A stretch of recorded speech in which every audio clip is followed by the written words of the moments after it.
Movie reviews. The Five Bloods is the latest Spike Lee joint. It is released on Netflix. You can watch it right now, and it honestly could not have been released at a better time for what is happening in this country. The plot on IMDb reads, 4 African American vets battle the forces of man and nature when they return to Vietnam, seeking the remains of their fallen squad leader and the gold fortune he helped them hide. So this movie opens up hard. It is essentially this ultimate montage of Black history events from the 60s and 70s. It touches on the Vietnam War, the marches, the protests, the civil rights movement, pretty much everything you can imagine that took place in those 2 decades for the Black community.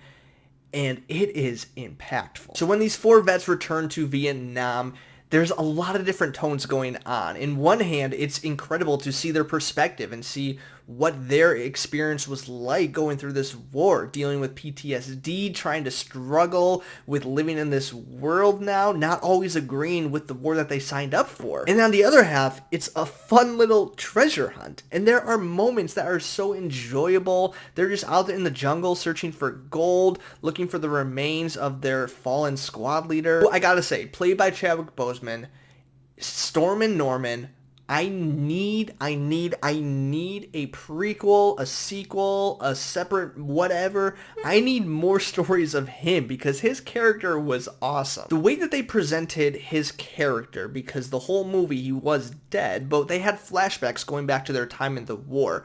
And a very interesting creative decision that Spike Lee chose, which I see some people praising, some people not really liking. I personally loved it, but the characters played themselves, at least their younger versions of themselves in those flashbacks. Meaning they're the same age, they look the exact same. They didn't do any of that de-aging stuff we saw in The Irishman. They didn't recast themselves. It's like they imagined themselves back in the war, but as the age they were. And the reason I love that decision is because when you think back on moments of your life, often you don't really think of yourself in the younger version of yourself, but you think of yourself as the way you are now, and I think that's how they would have at least thought of those flashbacks. Another great element to this movie is the different aspect ratios that is used here.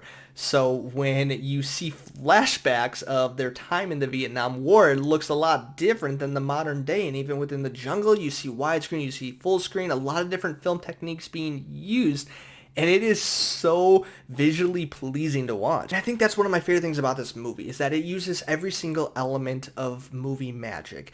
Filmmaking just at the highest level. And you can tell Spike Lee is a pro at what he's doing. He's done this for years because not many directors know how to do these things, how to cue you in on something happening by the aspect ratio or music cues or stuff like that. This movie isn't just dialogue, but it's every element of the film experience. That being said, I think the dialogue was probably the weakest part, but it's really nothing much to complain about. The cinematography of Vietnam was beautiful. The music that they chose to put in this movie is just so impactful. A lot of Marvin Gaye specific songs that almost don't use any music. It's just vocals over a specific scene. And it is so powerful. The moments of running around the jungle looking for treasure are so fun, but there are also very intense moments of action and suspense, and you really don't know what's going to happen to certain characters or if they're even going to survive the situation. The stakes are real, the moments are impactful. If I had to pick another small critique, I would say there are moments that are a little too on the nose for me. And when I talked about his last movie, BlacKkKlansman, I kind of felt the same thing, where there was certain dialogue that just didn't really make sense for the time period because they were quoting things that we would say today, or at least certain political taglines that we do say today and saying it back then. And it's like, okay, so we get it. Like, you don't have to slam your point over our head. But this movie just takes it to the next level from where BlacKkKlansman set the bar. This movie is definitely for today because there are a lot of references and conversations, without saying his name, but about a certain polarizing political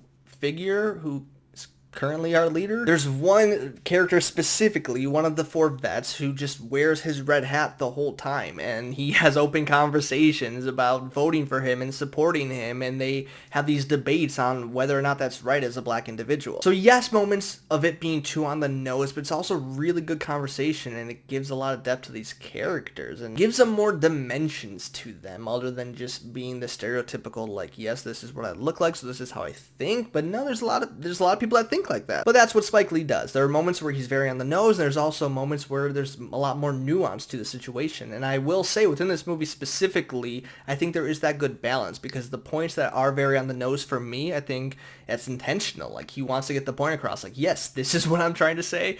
No misinterpreting it. I already mentioned Chadwick Boseman, but really, Delroy Lindo steals this movie. He is just so compelling to watch. I know. Nobody knows what's going to happen with the Oscars this year. But let me tell you, this guy at least deserves a nomination for Best Actor, because he carries this movie. There are some scenes that are just so powerful to watch with him in it. I don't know what more to say. This is a great movie. You can watch it on Netflix right now, and especially with a topic like this being so relevant with what's happening in this country right now, I think everyone needs to watch it and just see a different side of American history that we maybe didn't learn about growing up, or at least from a different person's perspective. I am going to give this movie a 91 out of 100. That is 5 out of 5 stars if you follow me on Letterboxd, and you should. This is literally my favorite movie of the year as of now. So that's it. The Five Bloods. Have you seen it? What do you think? Let me know. Comment below. Don't forget to like and subscribe if you want to see more content like this, and I will see you next time.